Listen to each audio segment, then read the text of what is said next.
আসসালামু আলাইকুম ভিউয়ার্স। ফ্যামিলির সকলেই মিলে যাচ্ছি মূলত আব্বা আম্মাকে আনার জন্য। তারা হজে গিয়েছিলেন। আজকে তাদের বাংলাদেশে ফেরার কথা। সব কিছু ঠিকঠাক থাকলে ইনশাআল্লাহ তাদের আনতে যাচ্ছি এবং দোয়া করি যেন কোনো ধরনের কোনো ঝামেলা ছাড়াই তারা আসতে পারে। আজকে অলরেডি এখন বাজে প্রায় 3টা। ঘর থেকে বের হলাম আজকে 30/5/2026। তো ঘরের সকল ফ্যামিলি মেম্বাররা আমরা রওনা দিয়েছি। আমাদের সকলের জন্য দোয়া করবেন, সব কিছু ঠিকঠাক থাকলে ইনশাআল্লাহ বাবা মাকে নিয়ে সহি সালামতে বাসায় আসবো। সাফরিন কই? যাও যাও যাও, ওঠো ওঠো ওঠো। সাফরিন রেডি? কই? আজ ঘরের প্রতিটি মানুষই উৎফুল্ল, কারণ হজ শেষে বাবা মা দুজনেই আজকে আমাদের কাছে ফিরে আসবে। এটি আনন্দের এবং আমাদের সকলের জন্য একটি আনন্দময় দিন। এখন আমরা রয়েছি ভুইগড়ের রাস্তায়। আর কিছুক্ষণের মধ্যেই আমরা সাইনবোর্ডে চলে আসব। তো এটি ভুইগড়ে রয়েছি, দেখতেই পাচ্ছেন আমাদের পরিচিত রাস্তা। প্রতিদিন আমাদের যাতায়াতে এখান দিয়েই। ভুইগড়ের পরের স্ট্যান্ড হচ্ছে সাইনবোর্ড দিয়ে আমরা আসলে এয়ারপোর্টের দিকে যাচ্ছি। তো সবচেয়ে ভালো যে জিনিসটি দেখতে পেলাম, ঈদের পর পুরোপুরি রাস্তা ফাঁকা, একদম নিস্তব্ধতা। এবং এই সব রাস্তায় আসলে এরকম খালি থাকলে চলাফেরা করে অনেক মজা। তো আমরা এখন মেয়র মোহাম্মদ হানিফ ফ্লাইওভারে উঠছি।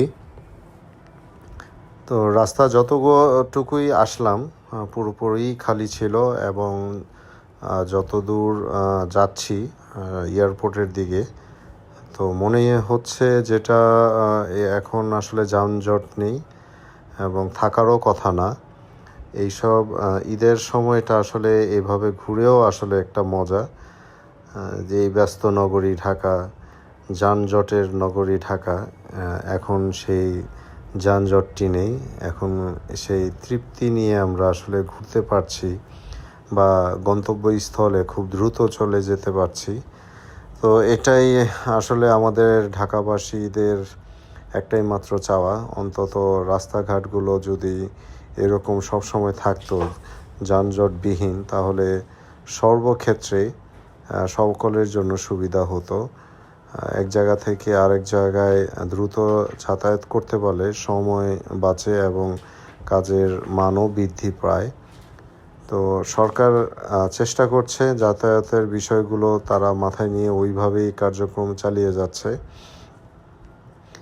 তো এখন রয়েছি আমরা বঙ্গভবনের সামনে, দেখতে পাচ্ছেন বঙ্গভবনের সেই ঘড়িটি, এবং সামনে বার্ন ইউনিট, ঢাকা মেডিকেলের বার্ন ইউনিটটি নতুন করে যেটি রয়েছে, এই আপনারা দেখতে পাচ্ছেন। আমরা এটি ক্রস করে যাচ্ছি। এটি ঢাকা মেডিকেলের পাশেই চাংখার পুল। বাম সাইডে Borhanuddin post graduate college. Dhaka university দিয়ে ঢুকে আমরা এখন এয়ারপোর্টের দিকে যাচ্ছি।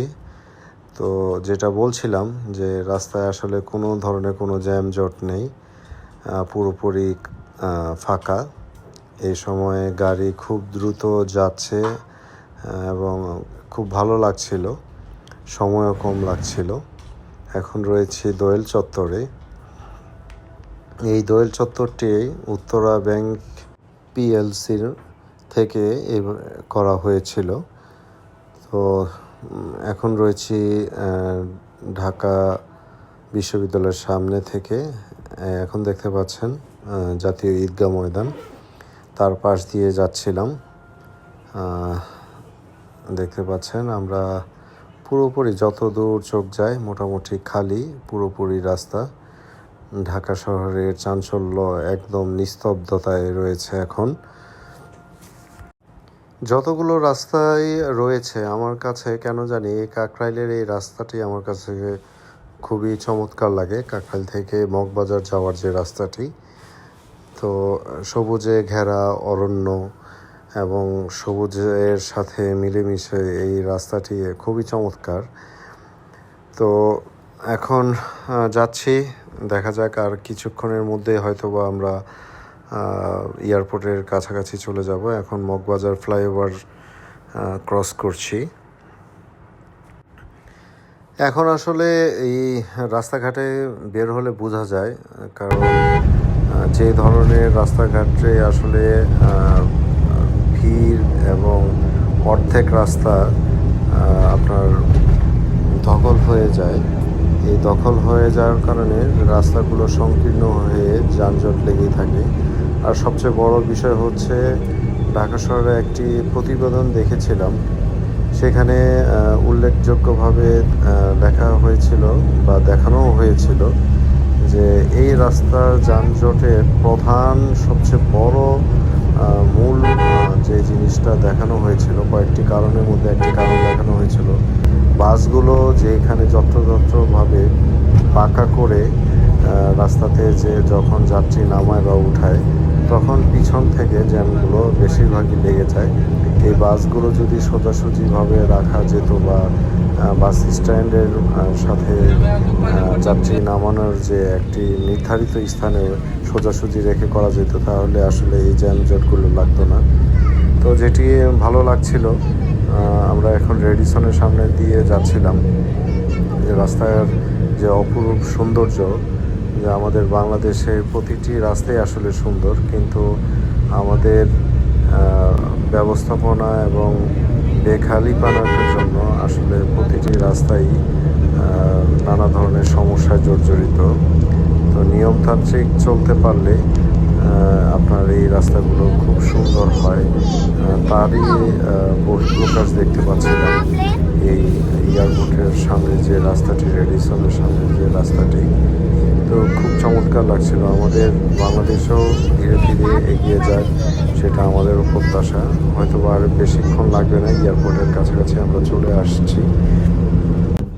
আপনারা দেখতে পাচ্ছেন আমরা এয়ারপোর্টের 3 নম্বর টার্মিনালের সামনে অলরেডি চলে এসেছি। হযরত শাহজালাল এয়ারপোর্ট, এটি 3 নম্বর টার্মিনাল। এটি সর্বাধুনিক ভাবে তৈরি করা এবং নানা ধরনের সুবিধা দিয়ে তৈরি হয়েছে আমাদের এই 3 নম্বর টার্মিনালটি।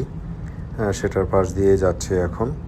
আমাদের যেতে হবে এখন শাহজালাল আন্তর্জাতিক বিমানবন্দরের 2 নম্বর টার্মিনালে।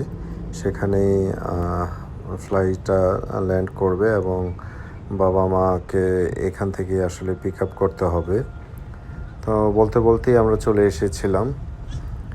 এখন বিমানবন্দরে আমরা প্রবেশ করলাম, আর কিছুক্ষণের মধ্যেই বাবা মাকে রিসিভ করব।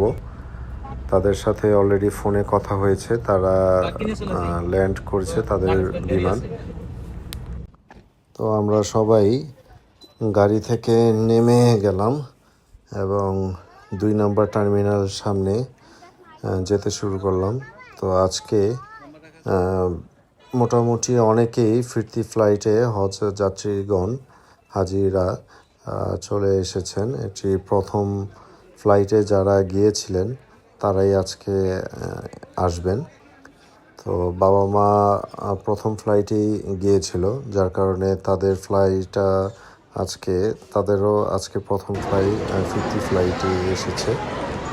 তো মোটামুটি 40 দিন দেখতে দেখতে আসলে চলে গিয়েছে। সময় যে আসলে কীভাবে চলে যায়। তো আমরা এখন অপেক্ষা করব। সবাই আমরা এয়ারপোর্টে ঢোকার পরে যেটি দেখতে পেলাম 3 নম্বর টার্মিনালে 2 একজন করে হাজিগণ আসছিল এবং তাদের রিসিভ করার জন্য প্রচুর সংখ্যক লোকজন এসেছে তাদের রিসিভ করার জন্য। সবাই উদ্গ্রীব হয়ে তাকিয়েছিলাম কখন আমার বাবা মা আসবে। বাচ্চারা দাদা দাদির মুখ দেখে না অনেক দিন ধরে। আমাদের এক্সাইটমেন্ট ধরে রাখতে পারছিল না। আমাদের বাউন্ডারি যে একটি নির্দিষ্ট সীমা দিয়ে দেওয়া হয়েছিল, এর ভিতরে যাওয়া যাবে না, কিন্তু বাচ্চারা তাদের কথা শুনছিল না। তারা বারবার গেটের সামনে চলে গিয়েছিল। অনেকক্ষণ অপেক্ষা করার পর বাবা মা এসেছে এবং তাদের আমাদের বাচ্চারা তাদের দাদা দাদিকে দেখে উৎফুল্ল এবং সবাইকে জড়িয়ে ধরে মা আসলে অনেক দিন পরে আসা এবং হজ করতে যাওয়ার পর যে আবেগ অনুভূতি সবাইকে প্রকাশ করতে পারছিলাম না ওইভাবে। সবাইকে নিয়ে মা খুব খুশি ছিল। তো আম্মা আসার কিছুক্ষণ পরপরই বাবা এসেছে। আমার ছোট ভাই বাবাকে জড়িয়ে ধরে কোলাকুলি করছিল, মেজো ভাইও করলো। এটি আসলে এক ধরনের অনুভূতি। 40 দিন আমাদের কাছে আসলে অনেক দিন, কারণ বাবা মাকে এইভাবে অনেক দিন কখনোই আমরা একা ছাড়িনি, বা আমরাও বাবা মাকে ছাড়া কখনো যাইনি। আজকে এতদিন পরে বাবা মাকে আসার পর একসাথে পেয়ে আবেগ আপ্লুত হয়ে গিয়েছিলাম। এখানে আমার ছোট আন্টি সীমা আন্টি ছিল, রাকিব খালতো ভাই, আরও খালতো ভাই ছিল ফাহিম, ওরাও এসেছিল সবাইকে রিসিভ করার জন্য। তো আমার কোলে 2 নাতনি, সে এত কষ্ট করে এসেছে, তারপরও তাদের দেখে সে সুস্থ হয়ে গিয়েছে। এখানে আব্রাহাম, আফরাফিন এবং রাফান, ওরা খুবই আনন্দ করছিল দাদা দাদিকে পেয়ে। তারা আসলে অনেক কিছু বোঝাতে পারে না, কিন্তু যেই ধরনের খুশি তাদের মুখের হাসিতে ফুটেছে তাতেই বোঝা যায়। তো সবাই একজন একজন করে দেখা করছিল। এখানে রাকিব দাঁড়িয়েছিল। তো আমাদের সকল ফ্যামিলি মেম্বার আজকে সবাই এসেছি রিসিভ করার জন্য আব্বা আম্মাকে। তো আমাদের জন্য সবাই দোয়া করবেন, আমার বাবা মা যেন সুস্থভাবে থাকতে পারে, তাদের জন্য দোয়া করবেন, আমাদের জন্য দোয়া করবেন। বাবা মা আসলে কী জিনিস এই 40 দিন আমরা বুঝেছি, কারণ বাবা মাকে এতদিন যতটুকুই পেরেছি চেষ্টা করেছি। বাসায় কখনো বাবা মা ছাড়া আমরা থাকিনি। তো সবসময় যেন মিলেমিশে একত্রে সবাই থাকতে পারি, সেই দোয়াটা সবাই করবেন।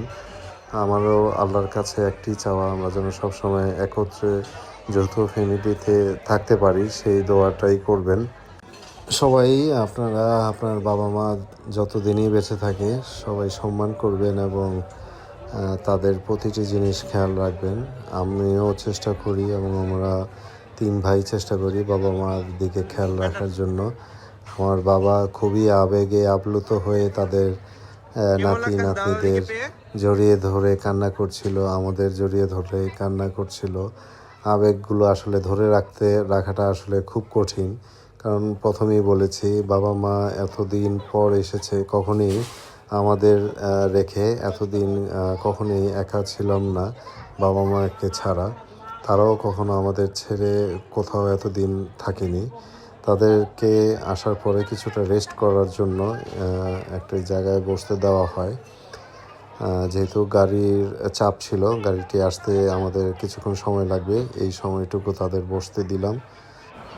তো আসলে দাদা দাদির মন তো নাতিদের এবং নাতনিদের প্রতি তাদের টানের কোনো শেষ নেই।